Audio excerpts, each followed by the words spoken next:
Here we go. Let's have a look at the stoichiometry question from the Chemistry Leaving Cert paper from 2020. The question is 10 part C. Okay, once you have a read of the question, you'll see that there were 3.6 by 10 to the 23 atoms of hydrogen in aluminium hydroxide. That's this molecule here. And then we're asked what mass of Al4C3 reacted. Okay, so that's this reactant here. So we're given these numbers of atoms, so we need to convert this to moles, and then we can use the balanced equation to find out the different questions being asked here. So in this molecule, in AlOH3, for each molecule of aluminium hydroxide, we've got 3 atoms of hydrogen. So it's a 1:3 ratio for aluminium hydroxide and hydrogen. Okay, because you've got this 3 number with hydrogen, so that gives the 1:3. So if we've got 3.6 by 10 to the 23 atoms of hydrogen, we're going to have a third of that numbers of atoms of this molecule, aluminium hydroxide. So let's divide it by 3. Okay, I'm dividing by 3, and I get 1.2 by 10 to the 23 molecules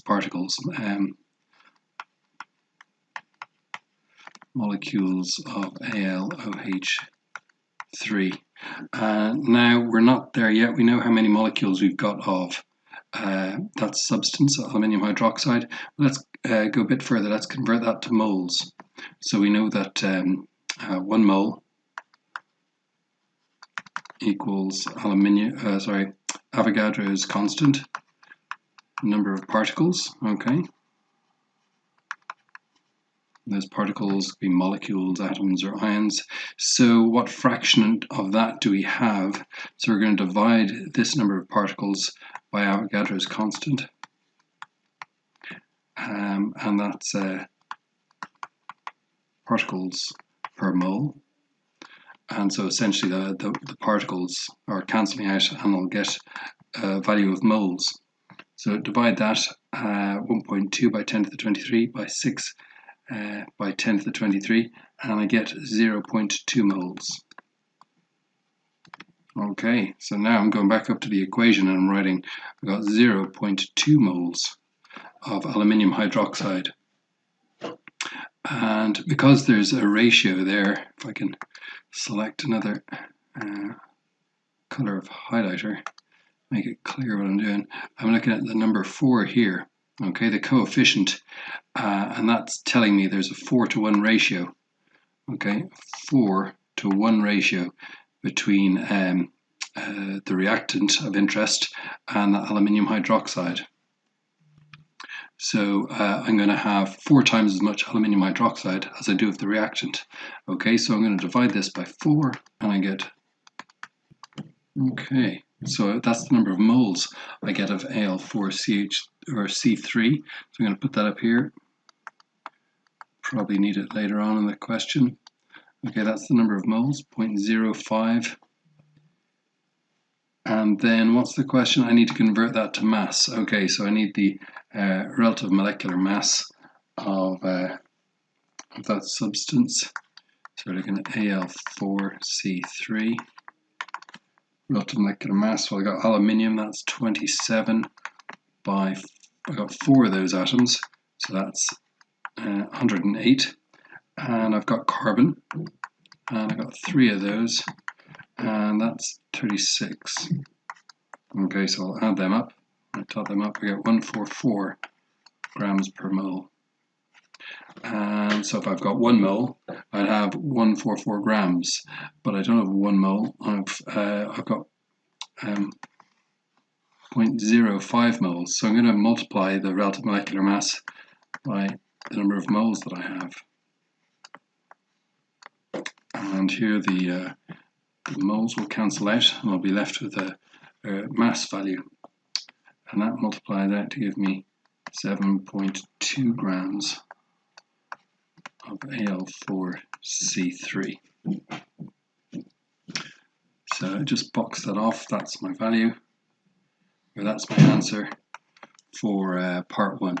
Okay, so that's done. Let's have a look at another one now. Just clear some space.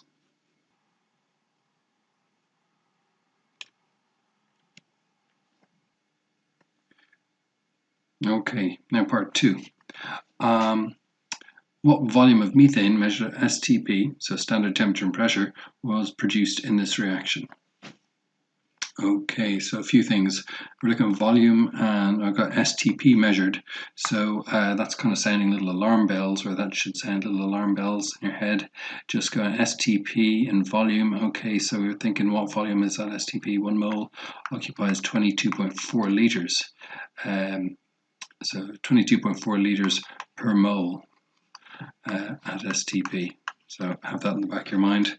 And now let's go about answering this question. So we're interested in finding out the moles of methane. So methane's here at the end, one of the products, and the coefficient is 3. Okay, so that means I'm going to have 3 times as much methane here as we have of Al4CH or C3. So there's a ratio of Al4C3 to methane of 1 to 3. Okay, so we'll exploit that because we know we've got 0.05 moles of Al4C3. So we're going to have 3 times that much of methane. So we've got 0.15 moles of methane. I'll go back to the blue, it's more visible, I think. 0.15 moles. Okay, now we need to convert that to volume, and we know that 1 mole occupies 22.4 liters, so we're going to multiply 22.4 liters by our value of moles. So we're multiplying that by 0.15 moles, because that's liters per mole. 22.4 liters per mole. The moles cancel out when we multiply this, and we'll be left with a value in liters. And what is that? When we multiply that, we get 3.36 liters. Okay, box that off as my answer. That's 3.6 liters of methane. Okay, so that's that one done as well. Part 3. I'll just clear some space.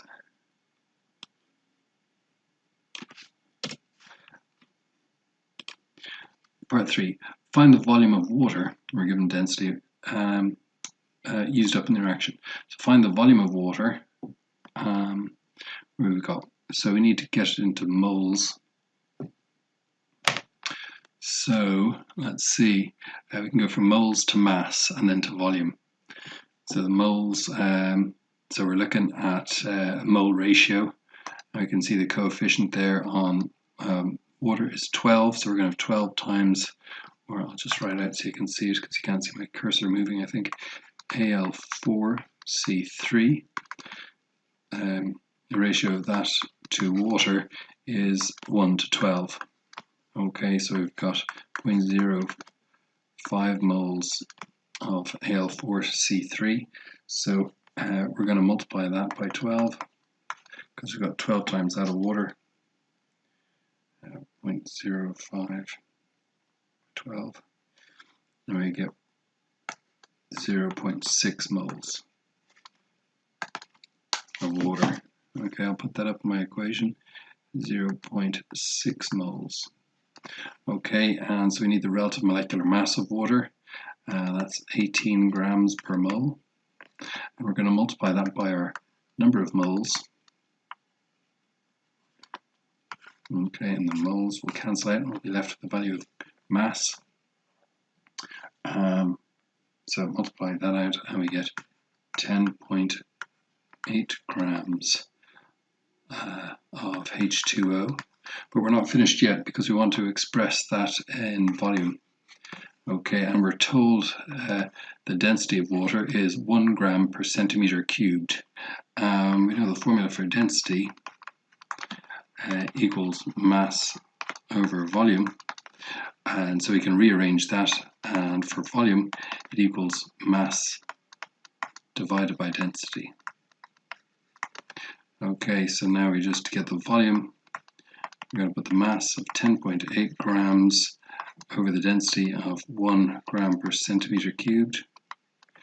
Grams will cancel out and we'll get a value of volume.